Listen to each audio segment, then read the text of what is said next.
Master chef season 6 रो winner होइछंती ओडिया पुओ अविनाश नायक। विजेता होइतिबारु तांकु मिलिछि 25 लाख टंका आ master chef trophy.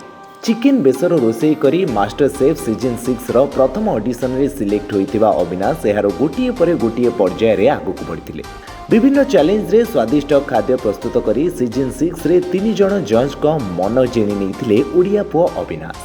Final round रे 4 जण प्रतियोगी थिबा बेले सेथिरु ओडिसारु अविनाश एवं स्मृतिश्री मध्य स्थान पाइथिले।